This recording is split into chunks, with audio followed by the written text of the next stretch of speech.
Good evening, I'm Steve Johnson. Be sure to get our app on your smartphone or tablet, and you can also watch the Dove on our website or on our Roku channel. Well, from the Dove newsroom at this hour, FBI Director James Comey says the issues raised in the Justice Department's dispute with Apple represent the hardest question he's seen in government. Appearing before the House Intelligence Committee, Comey expressed concern over privacy and the need his agency has for getting terrorist information that could be on an iPhone. I love encryption, I love privacy, and when I hear corporations saying, we're going to take you to a world where no one can look at your stuff, part of me thinks, that's great, I don't want anybody looking at my stuff.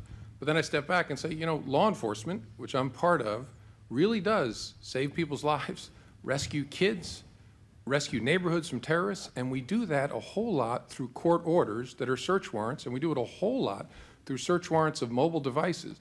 Comey says he wants Apple to disable the auto erase and the delay functions in place when they attempt to crack the password.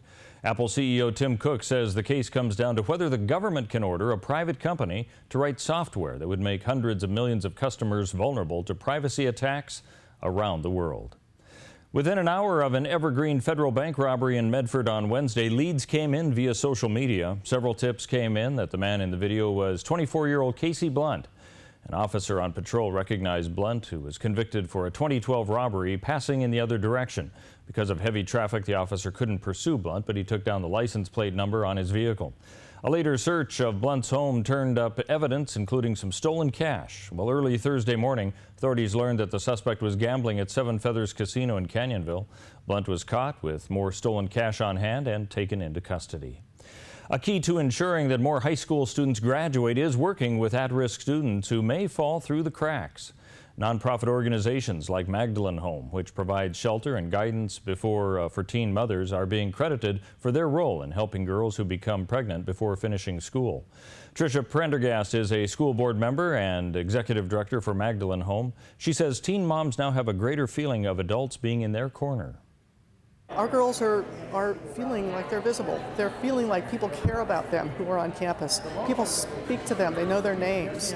The campus monitor can come up and say, how's math going now? Any better since you started taking that class? They can know things like that, and suddenly the kids feel supported. They feel like I matter. Well, let's take a look at the weather scene, and we're expecting some changes for the next few days. Tonight in Northern California, partly cloudy, but rain coming in tomorrow, the high of 62, clearing on Saturday with a high of 57.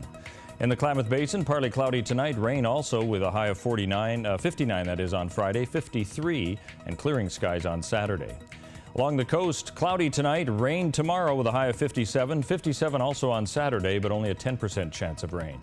The Bend area of Central Oregon, partly cloudy tonight, low of 35, 50% chance of rain with a high of 61, only 53 the expected high on Saturday with cloudy skies.